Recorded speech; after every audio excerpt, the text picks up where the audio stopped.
merci de nous retrouver au cours de cette 13e leçon qui va porter sur l'accès et la configuration de la ligne de commande d'un switch, et ceci dans le cadre de notre programme du CCNA 200-301. Et moi, c'est Mehdi Boloko, je suis certifié Cisco professionnel en routing and switching. Alors, et donc, pour configurer les équipements, que ce soit les routeurs ou les switches, il y a deux options. Donc, nous pouvons le faire via CLI, qui est la Command Line Interface, ou encore via Graphical User Interface, via GUI. Via GUI, ce sera généralement par accéder par exemple sur une interface telle qu'un navigateur web, tel que Google, mais ce cours va plus porter sur le CLI. Le CLI est la méthode la plus populaire et inclut c'est la méthode qui est inclue dans le programme du CCNA.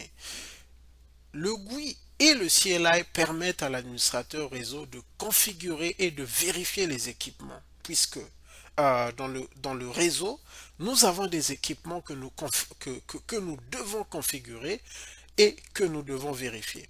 Il faut donc étudier comment accéder au CLI et les commandes de base. Accéder au CLI. Donc, quand je parle de CLI, c'est la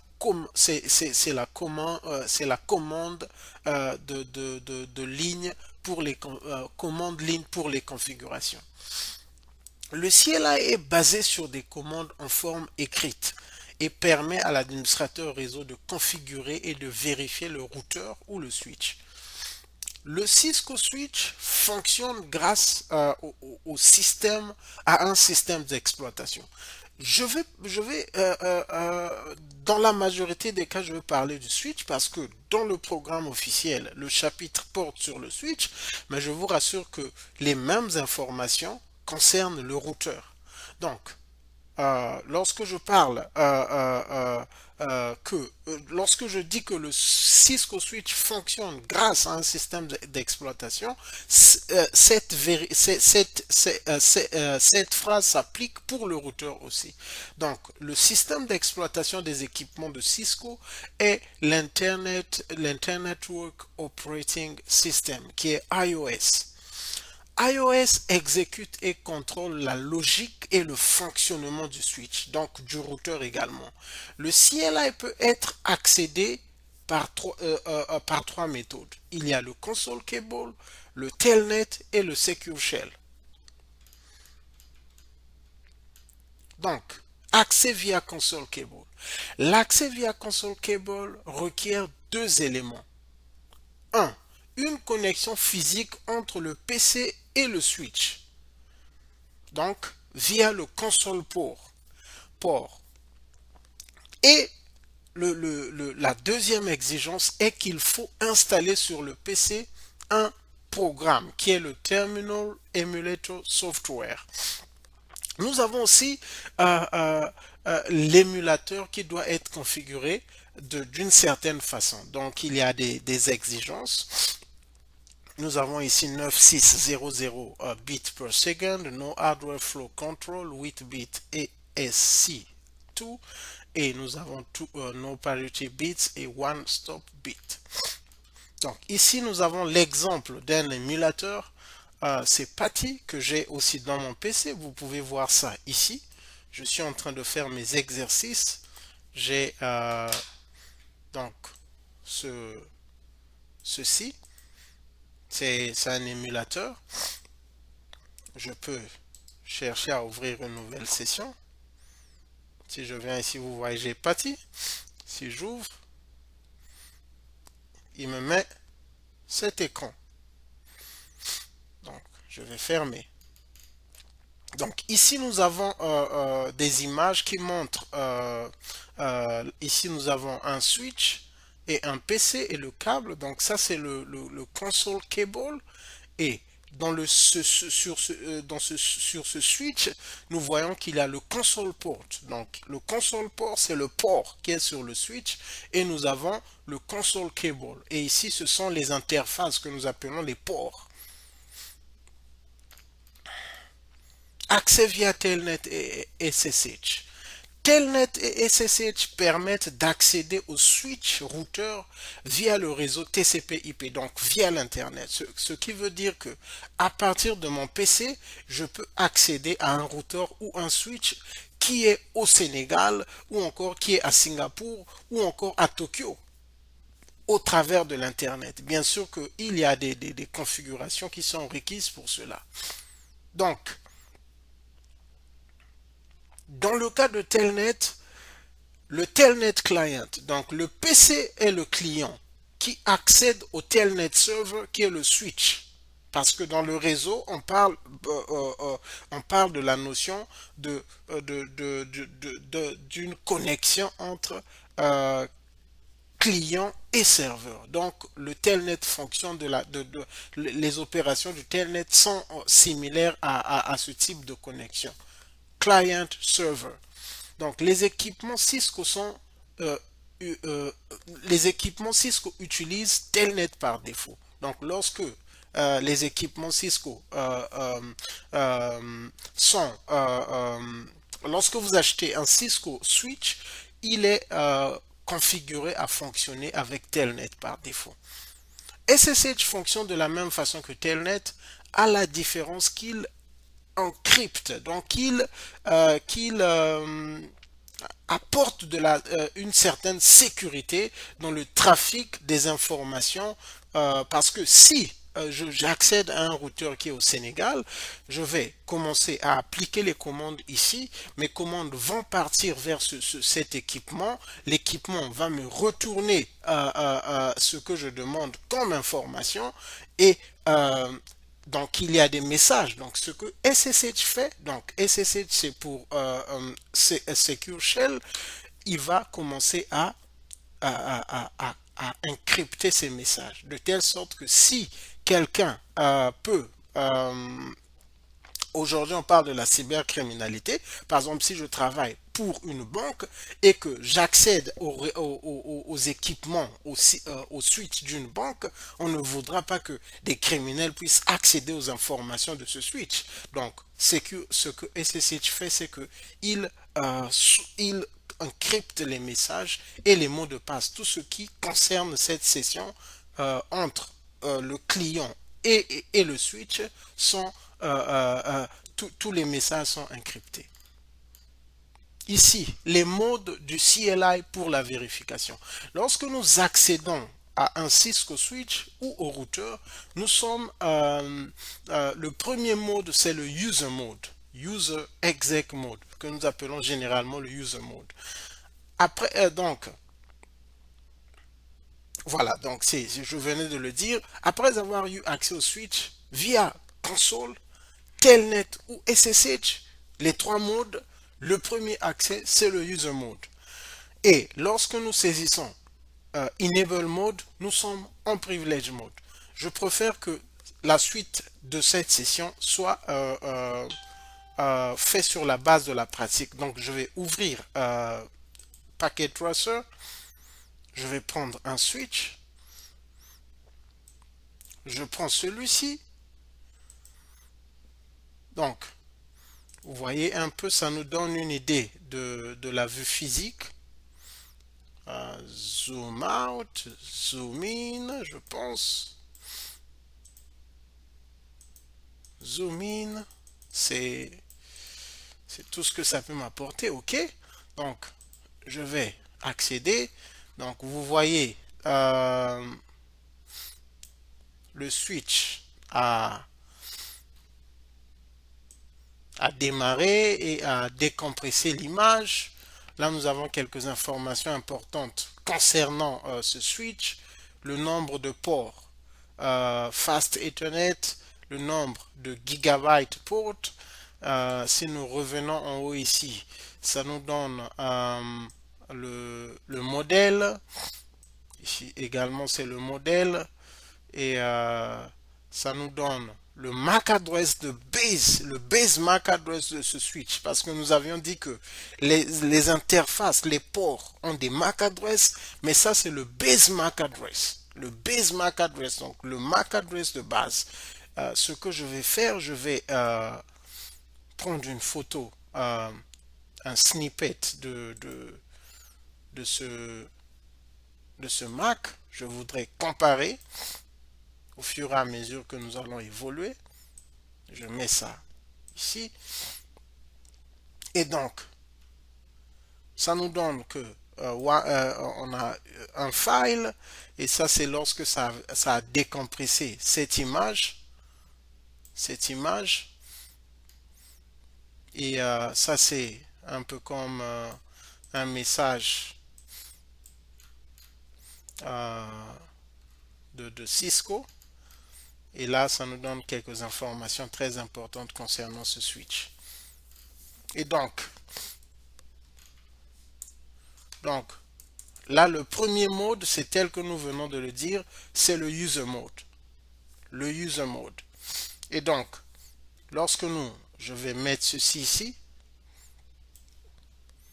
et je vais ouvrir cette page.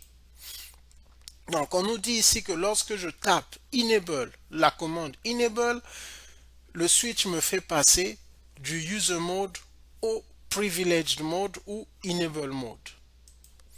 Donc, je vais le faire, enable mode. Donc, la différence, vous voyez, le user mode, j'ai ce signe, et le privilege mode ou encore le enable mode, j'ai ce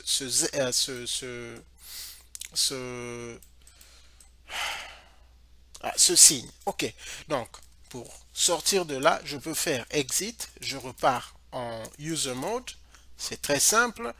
Si je fais le point d'interrogation, ça va m'afficher toutes les commandes qui sont possibles dans ce mode. Donc j'ai le connect, disable, disconnect, enable que nous venons de voir, exit, logout, ping, resume, show, telnet. Donc je vais essayer de show. Si je fais show, ça me montre les commandes, ce que je peux voir dans ce mode. Donc je vais faire enable, je reviens en privilege mode. Vous pouvez appliquer des commandes un peu plus puissantes dans ce mode, telles que le reload.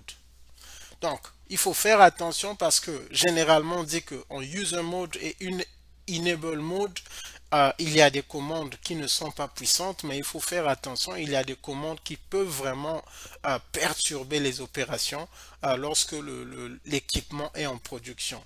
Donc, il y a des commandes telles que le reload qui peut redémarrer le switch. Donc, il faut faire très attention, ça vous demande de confirmer. Vous voyez que là, ça est en train de redémarrer le switch. Donc, si ce switch est en production, ça va drop, ça va faire déconnecter toutes les connexions, tout le trafic va tomber pendant que le switch va redémarrer et reprendre les fonctions. Donc, il faut faire très attention avec certaines commandes, même à ce niveau. Donc, les commandes appliquées en user mode et privilege mode ne modifient pas la configuration du switch. Ça ne modifie pas la configuration, mais c'est tel que j'ai dit, il faut faire attention. Ça peut modifier, ça peut redémarrer le switch. Je peux, ok, je vais montrer cela après.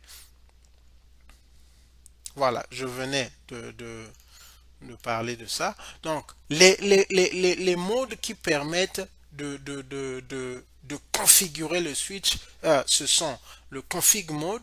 Donc, ça, c'est la configuration globale que nous pouvons accéder. Donc là, je suis en user mode. Enable mode me met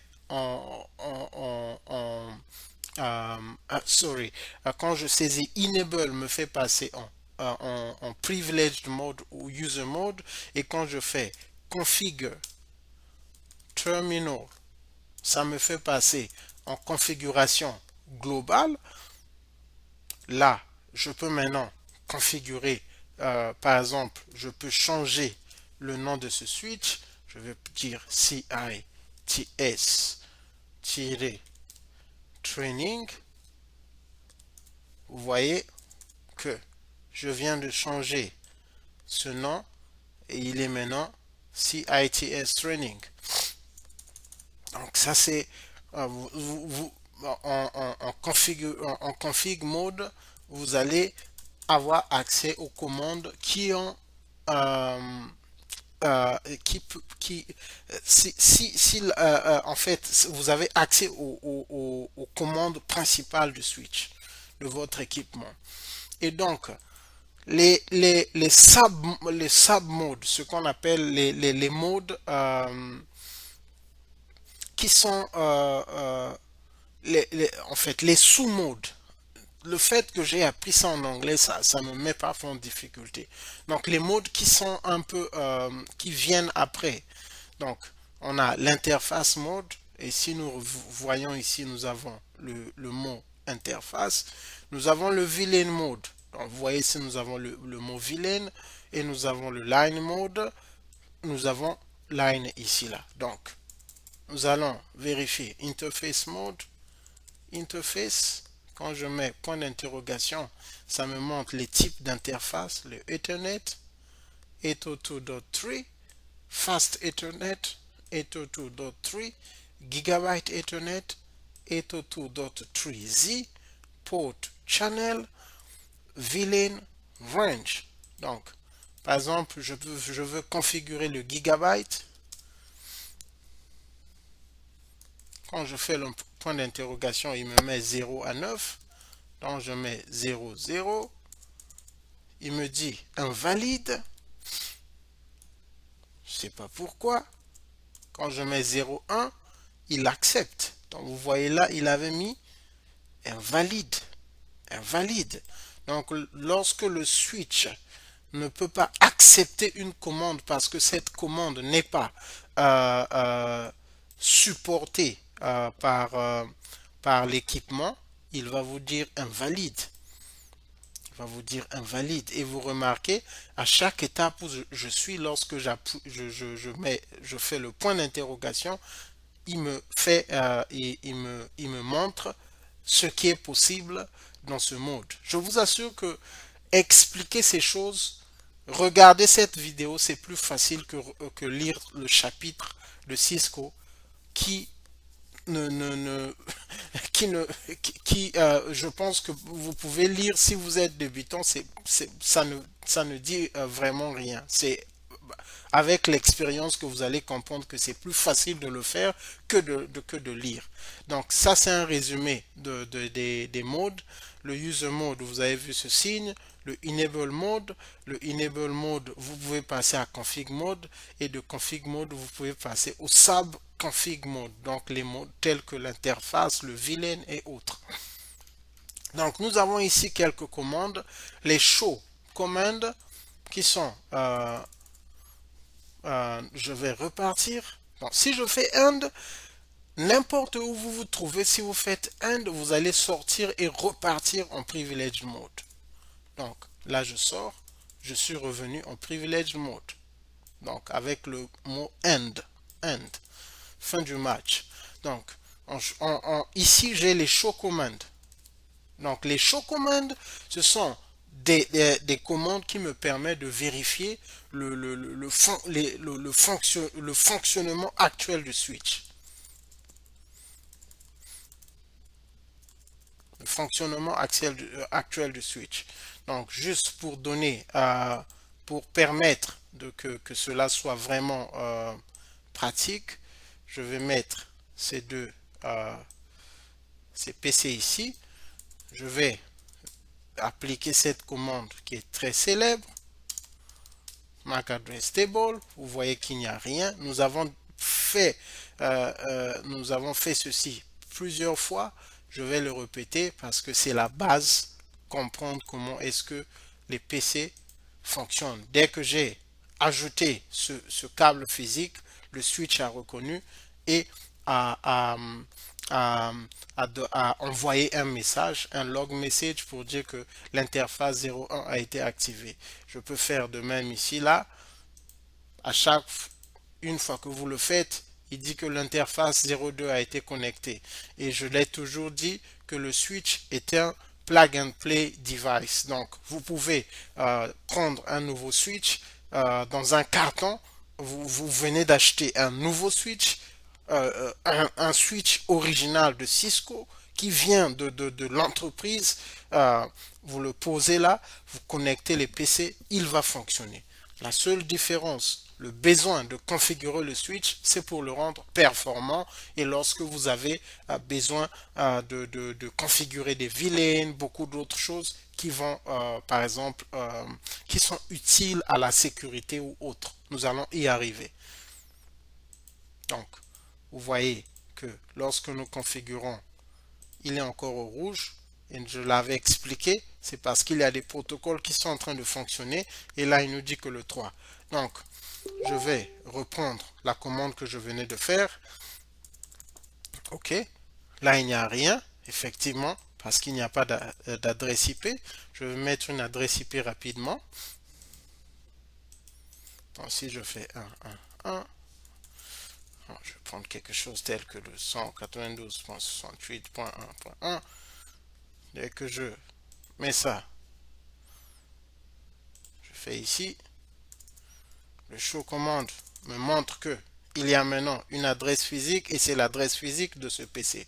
Donc le show command vous permet de voir le fonctionnement. Le switch vous rapporte ce qu'il a comme information. Et nous avons aussi le debug command permet d'observer en live les opérations. Le show command, c'est vous qui demandez et ça vous affiche d'une certaine façon. Mais le debug, ça vous fait défiler comment est-ce que le switch est en train de recevoir les messages. Donc nous allons l'appliquer. Debug, point d'interrogation. Il n'y a que deux options. Packet, VTP.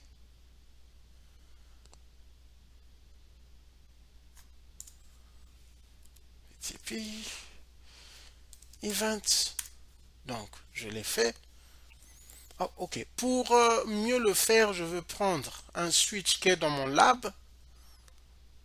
Vous n'avez certainement pas accès à ça parce que Packet Tracer est limité.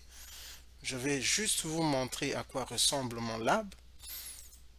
Entre parenthèses. Donc ça c'est mon lab. Ça sont les équipements sur lesquels je suis en train de travailler.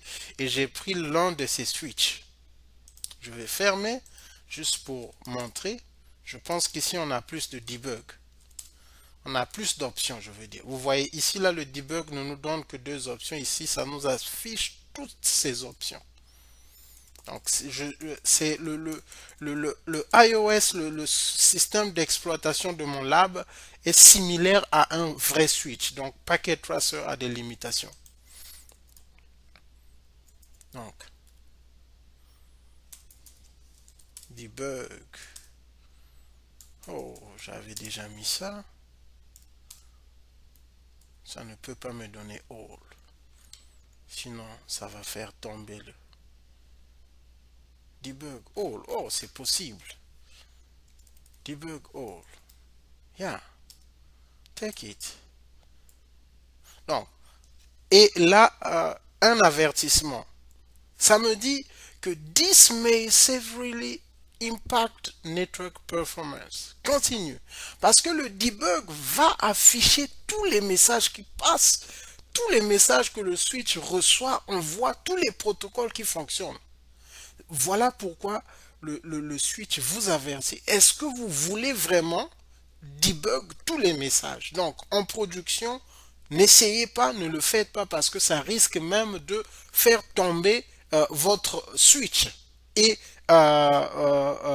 causer un outage. Donc, je vais dire non. Je vais juste debug certains paquets. Debug, EIGRP, paquets. Donc, là, je veux juste debug les paquets de EIDRP. Vous voyez, le switch commence à me faire passer tous les messages concernant EIGRP. Il est en train de me les faire défiler. Et le debug est utile lorsqu'on fait le dépannage. Ça vous permet de voir comment est-ce que le switch fonctionne. Bref, donc je vais annuler. avec le no juste devant, vous faites le no debug, ça vous met EIDRB packet debugging is off. Ça veut dire que nous, les messages là ne vont plus passer. Je mets à côté. Nous pouvons avancer. Donc, ici, là, les concepts liés au démarrage et à la mémoire. Donc, nous avons le read-only. Il sauvegarde le fichier de démarrage, le système d'exploitation et le programme de test de diagnostic à la mise sous tension. Ce fichier, le ROM, le read-only memory, sauvegarde le système d'exploitation iOS dont nous avons parlé. Il sauvegarde aussi le programme non ouais le programme de test de diagnostic à la mise sous tension. Donc chaque équipement tel que le PC a pour démarrer, le switch vérifie s'il a l'énergie nécessaire. Par exemple, si vous avez un laptop, vous allez remarquer que lorsque la batterie est faible, que vous démarrez, le laptop va vous afficher un message. Il ne démarre pas, il vous affiche que failed. Il ne peut pas démarrer parce qu'il n'a pas assez d'énergie. Donc les équipements aussi, ces équipements ont le même système. Le flash memory, communément appelé le flash, il contient le système d'exploitation. En fait, le rapport entre le ROM et le flash, c'est que le flash, c'est un fichier où nous pouvons mettre le système iOS. C'est un fichier où nous pouvons mettre le système d'exploitation.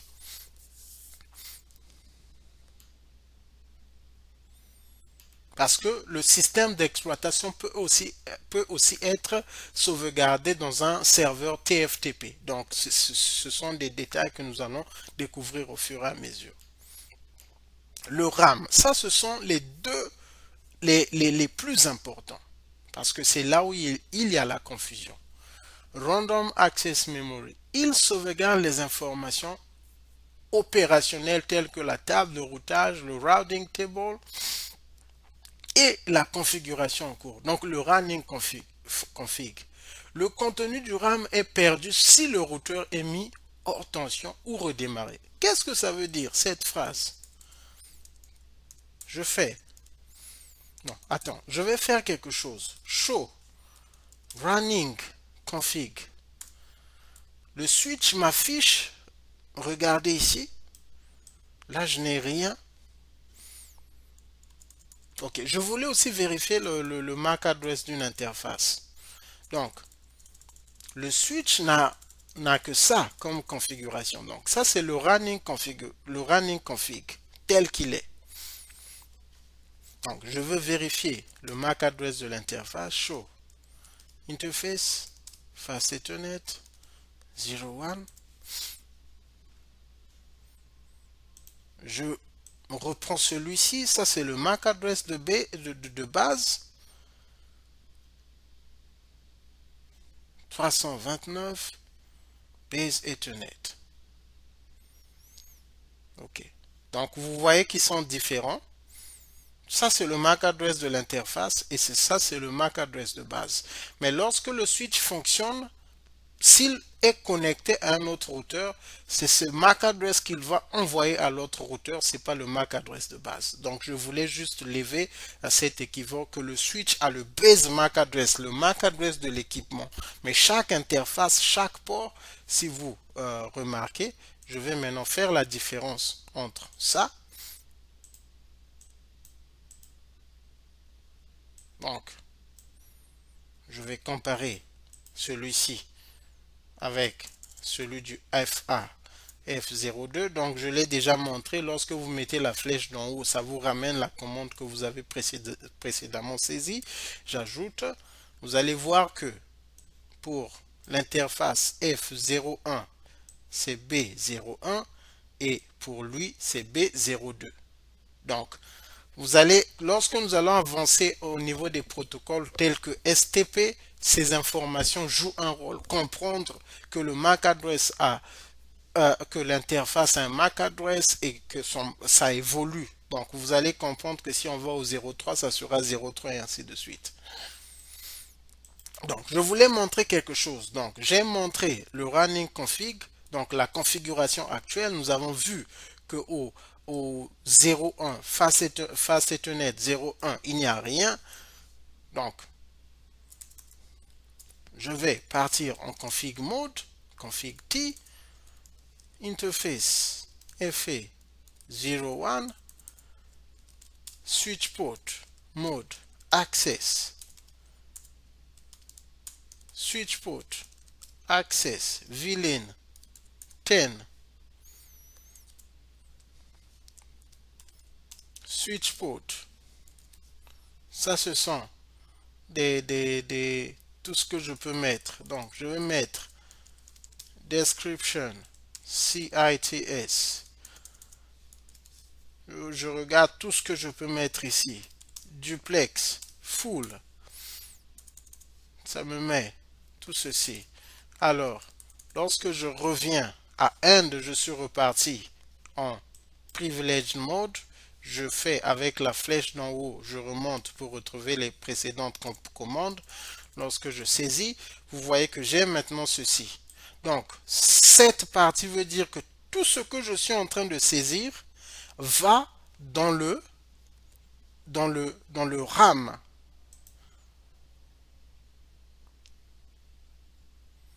Il va dans le RAM. Le contenu est perdu si le routeur est mis hors tension ou redémarré. Donc, appliquons cela. Je vais faire reload. Vous voulez? Oui. Yes, je vais accepter. Confirme. Yes. Donc là, je redémarre le routeur. Et nous allons encore appliquer le running config pour voir si le RAM va garder cette configuration, puisque nous ne l'avons pas sauvegardé. Enable. Show. Running config. Lorsque nous venons, bizarre. Ça a sauvegardé ma configuration, ce qui ne devait pas se faire. Je ne sais pas si c'est le reload. Je vais vérifier au niveau du physique s'il y a un bouton. Le switch n'a pas un bouton pour le mettre hors tension ici, là. Mis hors tension ou redémarrer. Je pense que le reload ne peut pas le faire. Donc, il faut carrément le mettre hors tension physiquement. Or, je vais venir ici.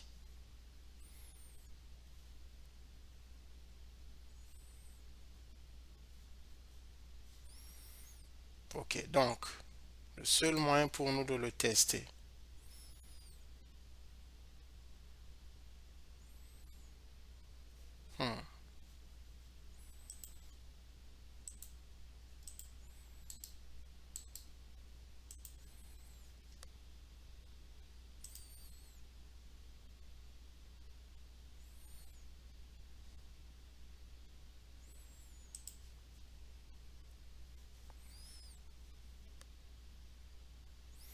Ok, je vais le faire ici.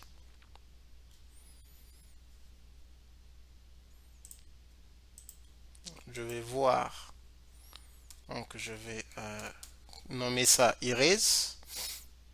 Donc, je vais retrouver le même fichier pour l'ouvrir.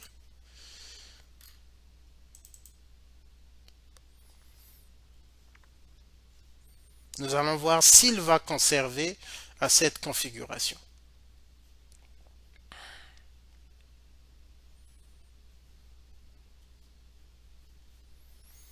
Donc, il est apparu sur mon deuxième écran. Je vais le ramener ici. Alors, vous voyez que là, il a redémarré et que là, cette interface est en quelque sorte down. Je pense que c'est à cause des configurations que nous y avons mis. Et je suspecte qu'il a conservé cette configuration. Je vais au CLI, Startup. Je viens, Enable, Show, Running Config. Ah, cette configuration est là. Je pense que c'est c'est parce que ces packet tracers, d'une certaine façon, ça ne nous permet pas vraiment de simuler le redémarrage, mais en tout cas, le reload devait faire perdre cette configuration. Mais nous allons donc avancer. Le NVRAM, Non-Volatile Memory, veut dire que le contenu du NVRAM n'est pas perdu lorsque le routeur est mis hors tension ou redémarré. Le RAM contient le running config. Sorry. Le RAM contient le running config. Donc ça, ce que nous avons vu ici, ça contient le running, la configuration qui est que, en fait, le running config, c'est quoi? Il contient le startup config et la configuration que nous ajoutons. Bon, donc, par exemple, là, supposons que ce routeur venait d'être redémarré. Au fur et à mesure que je vais ajouter des configurations, j'ai la configuration qui est sauvegardée dans le NVRAM et la configuration que j'ajoute. Lorsque le NVRAM est vide et que le routeur redémarre, le routeur va commencer par le startup mode. Bon, effectivement, je pense que là, ce sont je suis tombé dans mon propre piège. Ça, c'est une partie que j'avais fait pour le routeur. Donc, le switch peut avoir un autre comportement par rapport à la configuration. Et je pense que voilà pourquoi lorsque je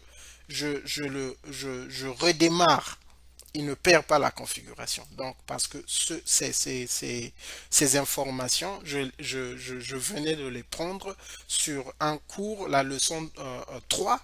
Si vous partez sur mes vidéos CCNA en français en général, il y a une vidéo où j'avais parlé du démarrage du routeur et c'est là où vous allez retrouver ces informations. Et je suspecte que le switch a un autre comportement par rapport à cet élément. Par rapport à cet élément. Donc le fonctionnement du switch est différent par rapport à ça. Donc je vais essayer de montrer quelques commandes importantes. Donc, supposons que vous êtes en train de travailler et que vous appliquez des commandes. Donc, vous voulez sauvegarder votre configuration. Vous faites copie, running config, startup config. Ça veut dire le running config, c'est la configuration que vous êtes en train d'ajouter. Et le startup config, c'est la configuration qui est dans le switch lorsque vous le démarrez. Donc, le copy running config, startup config mélange les deux. Ça veut dire que ça prend la configuration que vous êtes en train d'ajouter, ça save ça dans le NVRAM. Donc le NVRAM, c'est le non volatile. Donc je vais éclairer ce doute. Rapidement, je vais ouvrir le manuel concernant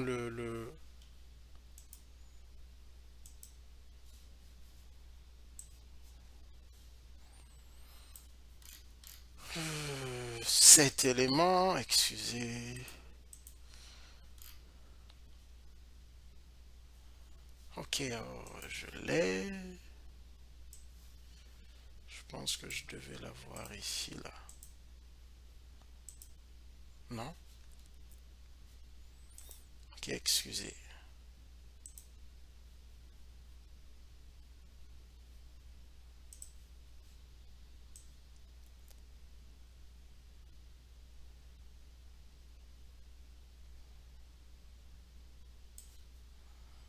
Ok, je vais retrouver ça.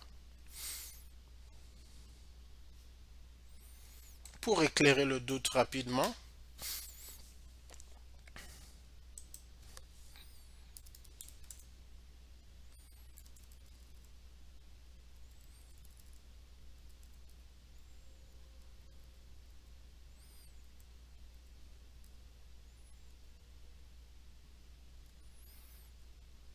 Ok, donc. Ok. C'est ici que je dois avoir cette information. Je ne sais pas. Ok, fit. Ok. RAM, sometimes called DRAM for dynamic random access memory. RAM is used by the switch just as it is used by other computers for working storage. The running active config, donc la configuration active que nous ajoutons est stored ici, tel que je le disais. Excusez.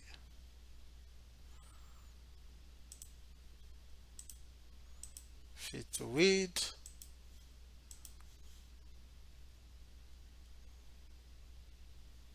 Excusez.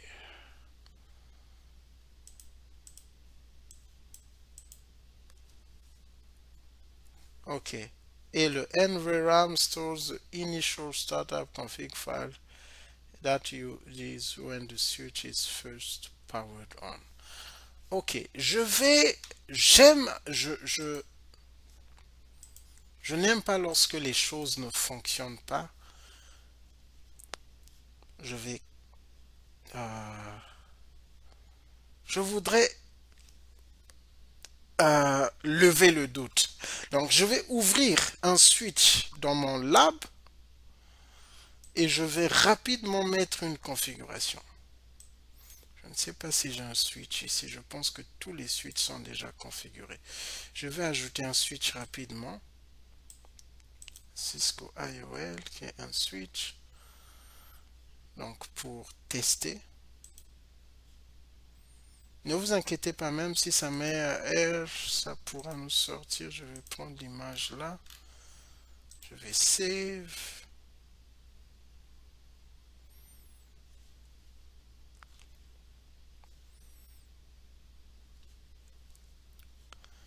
Et donc, celui qu'il vient de m'ajouter, c'est celui-ci. Je vais le start.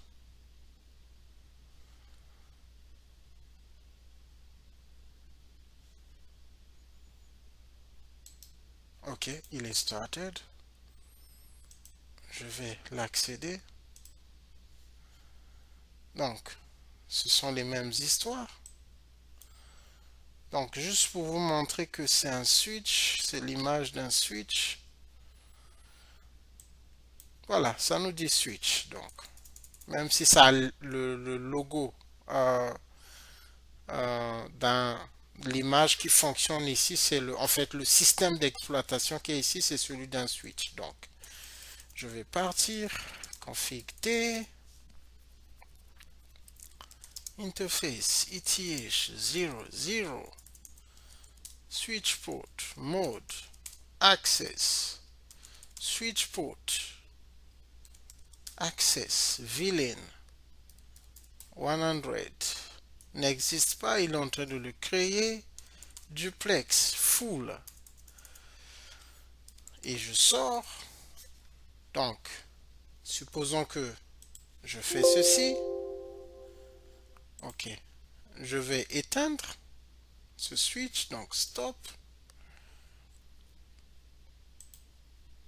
Quand je l'éteins, vous allez voir que je vais perdre accès à... Yeah, donc, il est stopped, je reçois le message stopped, donc je vais le redémarrer. Mon objectif, c'est de voir si cette configuration va toujours être dans le fichier de démarrage. Là, il est là. Donc, je clique pour l'accéder. Open.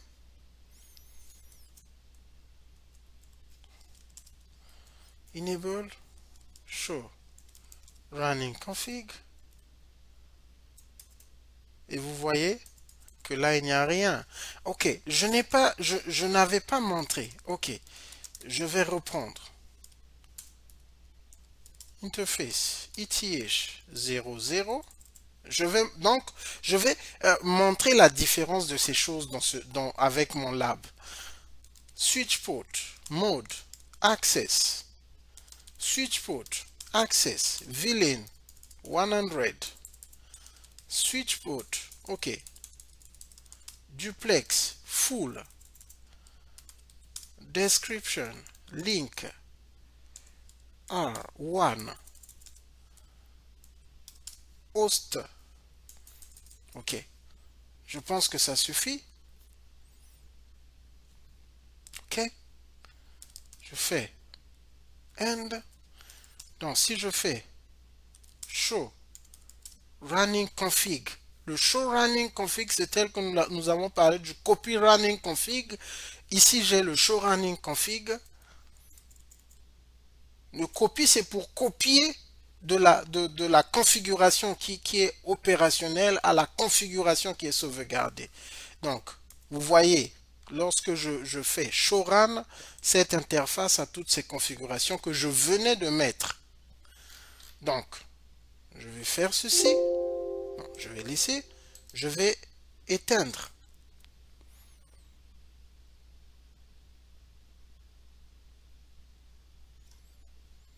Je vais revenir ici. Je vais redémarrer.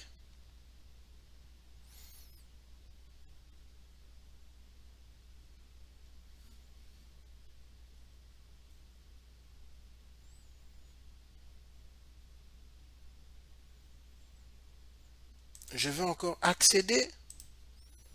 Nous allons commencer par le show running config. Enable show running config. Lorsque je le fais, vous voyez que cette interface a perdu toutes les configurations que je venais de mettre. Parce que ces configurations n'étaient pas sauvegardées et je voulais lever le doute par rapport à cette partie. Il sauvegarde, le RAM sauvegarde les informations opérationnelles. Le contenu du RAM est perdu sur le switch. Ici, quand je dis routeur, je l'ai dit, c'est dans une leçon concernant le routeur, mais c'est la même chose. C'est le comportement est le même concernant le switch. Donc ici, vous pouvez lire quand le switch est mis hors tension ou redémarré, et nous venons de le voir. Nous allons maintenant voir la différence. Je vais sauvegarder les configurations. Donc, je vais partir. Config T, interface ETH 00, switch port, mode, access, switch port, access, VLAN, 200, description, link, RR. Je vais interface ETH 01, switch port, je vais mettre no switch port, IP address 10, 10, 10, 255, 255, 200, 0. Quand je mets end, show running config, nous voyons que j'ai ça. Je vais prendre un snippet, je vais mettre à côté. La dernière fois, nous avons perdu les informations et je vais maintenant appliquer une commande dont nous avons parlé. J'avais déjà montré ça dans le packet tracer, le copy run start. Je ne l'avais pas appliqué. Je peux le copier ici pour l'appliquer là-bas. Copie. Je vais l'appliquer ici. Copy run start, ça veut dire que ça prend le fichier du RAM pour le mettre sur le NVRAM. Parce que nous avons dit que le NVRAM, le RAM, c'est la configuration actuelle. Donc, ce que je suis en train de mettre. Mais le NVRAM, c'est la configuration qui est dans le switch, qui est sauvegardée. Non volatile. Non volatile. C'est ce que vous devez retenir. NV, non volatile, qui veut dire que le contenu n'est pas perdu lorsque le switch, à la place de routeur, vous pouvez lire switch, est mis hors de tension ou redémarrer. Donc, je vais appliquer cette commande. Je vais me demande yes, vous allez remarquer que lorsqu'il y a une opération qui peut affecter considérablement l'opération du switch, le switch va toujours vous poser la question, est-ce que vous voulez vraiment le faire? Donc, je dis oui, là, oh, copie, RS, c'est la même chose, donc copie, R pour running, S pour startup. Je pense qu'il me demande de mettre totalement yes. Copy running config, je mets yes. Huh. Copy running config. Oh, il fallait juste appuyer OK deux fois. Donc, vous avez vu. Compress configuration from 882. Donc, il vient d'ajouter ce que nous avons mis là dans le NVRAM. Donc, nous allons tester encore. Nous allons stop. Ici. Voilà pourquoi les plateformes virtuelles telles que Packet Tracer peuvent vous mettre en difficulté. Vous croyez que vous n'avez pas, vous n'appliquez pas bien les choses alors que la plateforme virtuelle a ses limites, ne peut pas vraiment vous permettre de simuler le fonctionnement d'un vrai équipement. Alors que les images que j'ai ici sont des images qui sont vraiment très performantes parce que ça fonctionne sur des vrais équipements. Donc, je viens de l'ouvrir, de redémarrer ce routeur, ce switch, j'accède encore, nous allons voir, show, running config, et vous voyez que cette fois-ci nous avons redémarré, nous n'avons rien perdu parce que nous avons sauvegardé, nous avons appliqué cette commande copy running config. Donc nous avons copié la configuration du RAM, nous l'avons mis au NVRAM. La même chose, vous pouvez aussi faire le contraire. Donc, je prends un exemple. Ici, là, j'ai cette configuration, je vais ajouter des configurations ici. Config T interface ETH.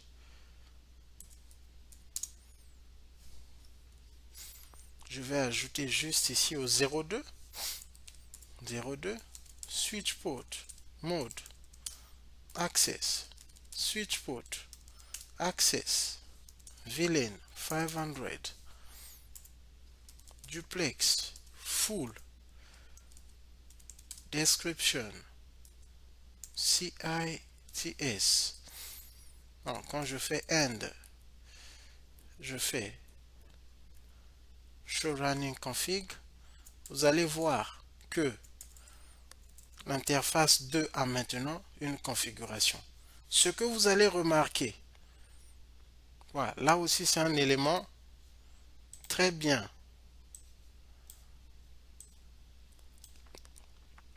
Je vais faire ça. Ce qui est ici est dans le NVRAM parce que nous avions sauvegardé cette partie.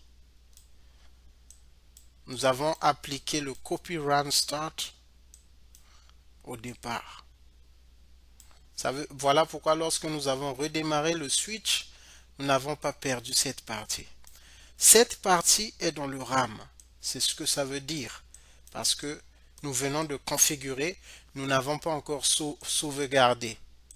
Qu'est-ce que ça veut dire? Si nous redémarrons le switch, nous allons perdre cette partie, mais nous n'allons pas perdre cette partie.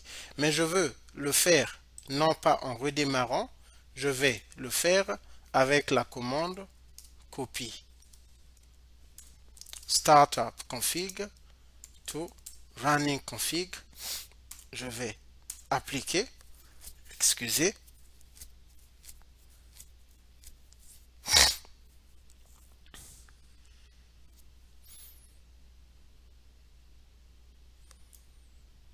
copie. Ok, qu'est-ce qui ne va pas? Ok, je vais vérifier.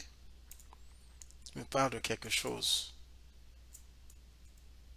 0D est toujours là. Il me dit que cette commande est deprecated. Je vais juste enlever cette commande.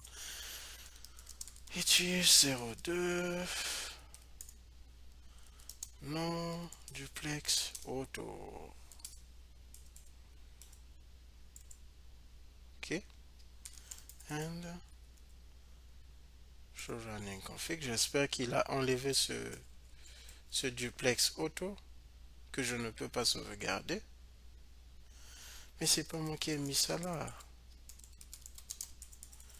Config T. Interface ETH 02.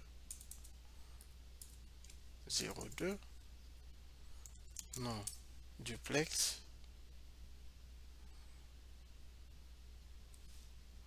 Ok. Je vais essayer de changer son duplex full. And je vais voir show running config. Je vais voir si ça sera full et que ça pourra.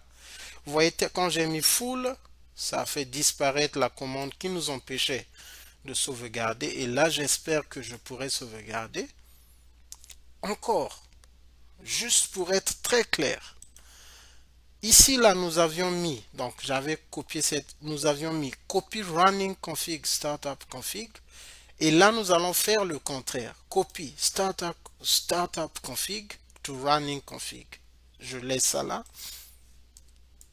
Copy startup config to running config. Ce que ça veut dire que je veux prendre le fichier sauvegardé et le remplacer par le fichier qui est en cours. Ça veut dire que je veux annuler ça et pour ne remettre que ça, le fichier de démarrage. Oh, duplex auto est toujours là. OK. Finalement, cette commande nous pose problème. Pour le faire, nous allons juste le faire ici, là. Si ça marche, je vais mettre fin à ce lab. Nous avons démontré la majorité des concepts.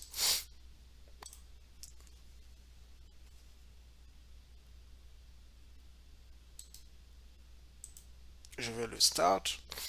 Encore. Et vous avez vu que je n'ai pas sauvegardé la configuration qui était à l'Ethernet 02. Donc, nous allons voir ce qui va se passer.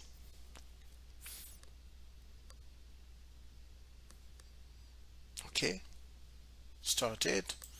Je mets OK. J'accède.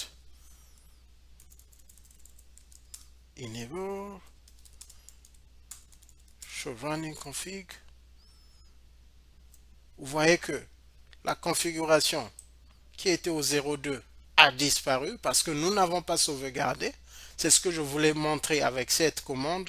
Mais il y a cette commande qui est ici et le message nous disait que cette commande est deprecated. Donc le iOS là ne reconnaît pas cette commande. Donc nous sommes à la fin de ce lab. J'espère que vous avez saisi quelques nuances. Effectivement, vous comprenez que il y a des choses qui viendront avec l'expérience. Nous avons déjà expliqué cette commande. Nous avons aussi parlé de cette commande. Donc, il y a le erase startup. Nous avons vu toutes ces commandes. Donc, merci de nous avoir suivis.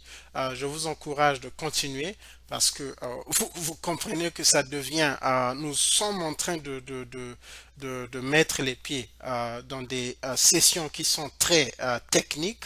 Donc, je vous encourage de continuer à étudier, de persévérer et d'être des guerriers, des gladiators. Que Dieu vous bénisse. Merci. Et en même temps, je vous encourage de partager notre page, d'aimer notre page, de souscrire à notre page YouTube, de partager nos vidéos afin que cette connaissance, que nous puissions tous nous épanouir dans la connaissance de ces technologies. Merci.